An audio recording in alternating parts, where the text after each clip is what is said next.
भूतिया कहानी। जनवरी का महीना था। 4 दोस्त विजय, अजय, सुजय और दुजय टूर पर निकले थे। सबसे पहले वो पहुंचे आगरा फोर्ट। रात काफी हो चुकी थी। कड़ाके की ठंड पड़ रही थी। आगरा फोर्ट में पीछे की ओर कोई आता जाता नहीं था। वहां 1-2 लोग तंबू लगाकर भी रहते थे और वहां पर घूमने के लिए भी कोई नहीं आता था, क्योंकि आगरा फोर्ट बहुत बड़ा है। विजय अपने दोस्त के साथ वहीं पर बैठा था। ठंड काफी हो रही थी, इसलिए उन लोगों ने आग जला ली, पर उन्हें डर था कि कोई यहाँ आ न जाए उन्हें डिस्टर्ब करने के लिए। पर रात के करीब 2 बज रहे थे, इसलिए वहां किसी के आने की कोई संभावना नहीं थी। चारों दोस्त आग जलाकर आपस में बातें कर रहे थे। नितिन, क्या मस्त जगह है। कभी यहाँ पर राजा महाराजा लोग रहते होंगे। सैकड़ों सैनिक यहाँ पर खड़े रहते होंगे जहाँ पर हम लोग बैठे हैं। हो सकता है यहीं पर कितने लोग मारे गए हों। पर आज देखो, इतना बड़ा किला खाली पड़ा है। अब यहाँ सिर्फ घूमने के लिए लोग आते हैं। अजय, अच्छा हुआ हम लोगों ने कोई होटल नहीं लिया, और हम लोग अब आगे कहीं पर भी जाएंगे तो कभी होटल नहीं लेंगे, ऐसे ही रात बिताएंगे। कितना अच्छा माहौल लग रहा है, और इस तरह के डरावने एक्सपीरियंसेस करने में बहुत मज़ा आता है।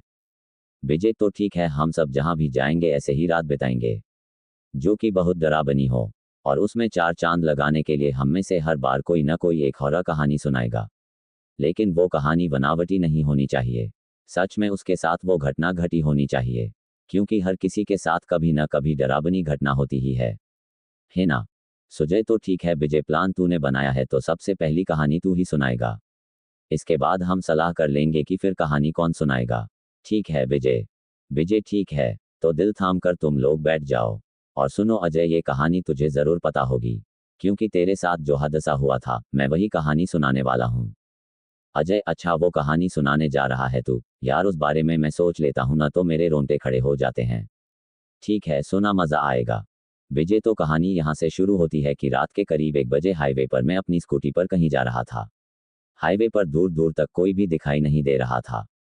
चारों तरफ बस सन्नाटा था। हवाओं की भयानक डरावनी आवाज़ें मेरे कानों में बार बार पड़ रही थी। लेकिन मैं स्कूटी ड्राइव किए जा रहा था और खुद से ही बोल रहा था, पता नहीं अजय किस हालात में होगा, कब से दारू लेने गया था, आधी रात हो गई अभी तक नहीं लौटा। मैंने स्कूटी और तेज कर दी कि तभी एक बूढ़ा इंसान सामने आ जाता है। मैंने ब्रेक लगाए, स्कूटी रोकी। बाबा का चेहरा बहुत ही भयानक लग रहा था। मैंने तेज आवाज में बाबा को बोला, अरे बाबा, पूरी सड़क खाली पड़ी है, मेरी गाड़ी के सामने ही आना था आपको, अभी आपको चोट लग जाती तो। सुजय, फिर बाबा कुछ बोले या नहीं? विजय, वो बोले पर उनका जवाब मुझे समझ नहीं आया। बाबा, चोट तो बहुत पहले ही लग चुकी है बेटा। विजय, ऐसे चलोगे तो चोट लगेगी ही ना। बाबा, हाँ हाँ, लेकिन मुझे अब कभी चोट नहीं लग सकती बेटा, चाहे मुझ पर कोई गाड़ी ही क्यों न चढ़ जाए। विजय, मैं बाबा की बात सुनकर थोड़ा हैरान हुआ। दुजय, हैरान तो हम लोग भी हैं। विजय, आगे सुनो। मैंने बाबा से कहा, ये क्या कर रहे हैं आप? इतने में बारिश होने लगी। आसमान में बिजली कड़कने लगी। मैंने सोचा ये अचानक बारिश कैसे होने लगी, अभी तो आसमान बिल्कुल साफ था।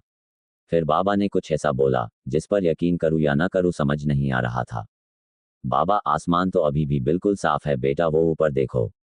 विजय, मैंने अपना चेहरा ऊपर उठाकर देखा तो आसमान बिल्कुल साफ था। चांद तारे साफ साफ दिखाई दे रहे थे। ये सब देखकर मैं हैरान रह गया था। तभी मैंने बाबा से कहा, बाबा ये सब कैसे हो रहा है, मुझे कुछ समझ नहीं आ रहा है। बाबा, चलो वो सामने मेरी कुटिया है, मैं तुम्हें सब बताता हूँ। विजय, नहीं बाबा, मेरा दोस्त इसी रास्ते से दिन में कहीं गया था, अभी तक वापस नहीं लौटा है, मुझे उसे ढूंढना है। बाबा, मुझे पता है तुम्हारा दोस्त कहाँ है, आओ मेरे साथ। विजय, बाबा की ये बात सुनकर मैं फिर से हैरान हो गया। मुझे कुछ समझ नहीं आ रहा था कि ये बाबा जी तो अनजान हैं। उन्हें अजय के बारे में कैसे पता? खैर, मैं बाबा के पीछे पीछे उनकी कुटिया तक पहुंच गया। बाबा, आओ बैठो। विजय, बाबा अंदर से लालटेन लेकर आए और उसे जलाया। मैं कुटिया के बाहर ही बैठ गया। बाबा भी ठीक मेरे सामने बैठ गए और मैंने उनसे कहा, बाबा अब जल्दी बताओ ये सब क्या है? कहाँ है मेरा भाई? बाबा, आज से 3 दिन पहले इसी रोड पर एक बहुत ही भयानक एक्सीडेंट हुआ था। विजय, हाँ बाबा, मैंने सुना है, हुआ तो था एक्सीडेंट। सुना है उसमें 2 लोग मरे भी थे। बाबा, तुमने बिल्कुल सही सुना है बेटा, वो दोनों बाप बेटे थे। बेटे की आत्मा अभी भी उसी जगह घूमती रहती है। विजय, क्या सच में? बाबा, हाँ, और उसकी आत्मा गलत आत्माओं के चक्कर में पड़कर खतरनाक हो गई है। अब वो उस रास्ते से निकलने वाले की जान ले लेता है। विजय, बाबा की ये बात सुनकर मैं डर गया और मैंने कहा, इसका मतलब मेरा भाई भी? बाबा, नहीं, अभी नहीं। अभी तुम्हारा भाई उसकी कैद में है, मारा नहीं है उसको।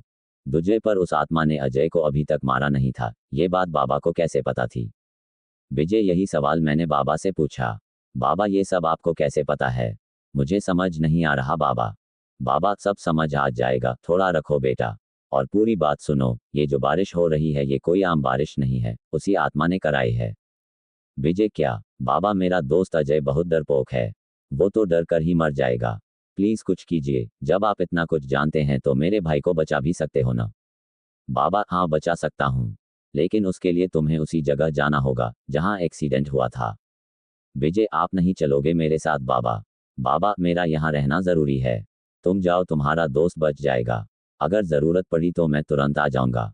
विजय ठीक है बाबा चलता हूँ मैं, मेरे भाई को बचा लेना। बाबा फिक्र मत करो। विजय मैं वहां से उठा, अपनी स्कूटी स्टार्ट की और चला गया। जैसे वहां पर मैं पहुंचा अचानक बारिश तेज हो गई, हवाएं तेज हो गई।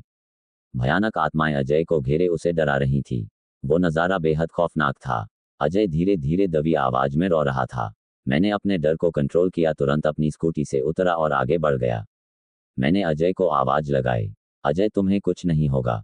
अजय ने जैसे ही मुझे देखा उसके चेहरे पर थोड़ी राहत दिखी। अजय विजय बचा मुझे, ये आत्माएं मुझे मार डालेंगी। विजय आत्मा हंसकर कहने लगी आजा तू भी आजा, तुझे भी निपटा देता हूँ। और भयानक तरीके से हंसने लगी। तभी अचानक बारिश रुक गई, आसमान में बिजली चमकी जिससे कि तेज रोशनी पैदा हुई। और तभी मैंने देखा कि वहां पर बाबा आ गए थे। आत्मा ने बाबा से कहा तुम यहाँ से चले जाओ पापा, ये दोनों मेरे शिकार हैं। बाबा इन दोनों को तुम कुछ नहीं करोगे, ये मैं नहीं होने दूंगा।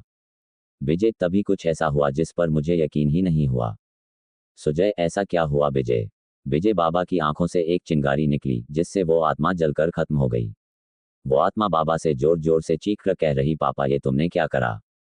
मैं ये सोच रहा कि बाबा को ये आत्मा पापा क्यों बोल रही है। मैं इस बात से बहुत हैरान हुआ। मैं बहुत हैरानी से बाबा को देख रहा था। बाबा हैरान मत हो, 2 दिन पहले जो एक्सीडेंट हुआ था, मैं और मेरा बेटा ही मरे थे उस एक्सीडेंट में। विजय इतना बोलकर बाबा धुआं बनकर आसमान में उड़ गए। तभी अजय भागकर मेरे पास आ गया। अजय अच्छा हुआ जो तू आ गया। विजय तुझे कुछ नहीं होगा। फिर मैं अजय को स्कूटी पर बैठाकर वहां से चला आया। दुजय वाह यार अजय। सुजय वैसे विजय जब तू स्कूटी से बाबा से टकराया था ना और उन्होंने कहा था कि अब मुझे चोट नहीं लग सकती चाहे कोई गाड़ी ही मुझ पर क्यों न चढ़ जाए, तभी मुझे हल्का हल्का शक हो गया था बाबा के ऊपर। तभी अचानक किसी के कदमों की आवाज आने लगती है। चारों दोस्त बिल्कुल चुप हो जाते हैं। सुजय लगता है कोई सिक्योरिटी गार्ड आ रहा है। जैसे ही कदमों की आवाज उनके पास आकर रुकी, विजय और अजय बिल्कुल हैरान हो गए। विजय बाबा बाबा आप यहाँ? सुजय सुजय ये उन्हीं बाबा की आत्मा है। सुजय अबे भागो यहाँ से। सुजय और सुजय डर कर वहां से भाग गए। भागते भागते दोनों फोर्ट से भर आ गए और एक पेड़ के नीचे बैठ गए। सुजय भाई क्या सच में भूत था या कोई और? मैंने तो ठीक से देखा भी नहीं, एकदम वहां से भाग आया। सुजय हाँ मैंने भी कुछ देखा नहीं पर मुझे भी बहुत डर लग रहा है। मैं उस फोर्ट के अंदर फिर से नहीं जाने वाला भाई। तभी विजय और अजय धीरे धीरे चलकर उस फोर्ट से बाहर आते हैं। अजय क्या हुआ, फट गई ना? विजय अरे भाई तुम्हारा चेहरा तो देखो, सारा रंग उतर गया है। शायद कुछ देर और रुकते तो तुम्हारी पतलून भी गीली हो जाती। विजय और अजय दोनों हंसते हुए एक दूसरे को ताली देते हैं। सुजय मतलब तुम लोग मजाक कर रहे थे? फिर वो इंसान कौन था? अजय हाँ और नहीं तो क्या, ऐसी शुमशान और डरावनी जगह पर बैठे थे तो सोचा थोड़ी मस्ती की जाए। और वो इंसान वहां का सिक्योरिटी गार्ड था। सुजय और अगर इस मजाक में हमारी जान चली जाती तो? विजय तो क्या फिर तुम भूत बनकर हमें डराने आ जाना? विजय और अजय दोनों खूब हंसने लगे। दुजय मरने के बाद वैसे भी कोई अपना और पराया नहीं होता, भूत बस जान लेना जानता है। फिर वो चारों दोस्त वही बैठ जाते हैं और दूसरा दोस्त एक नई कहानी सुनाने लगता है। अगर मेरी ये कहानी आपको पसंद आई हो तो कमेंट शेयर ज़रूर करें।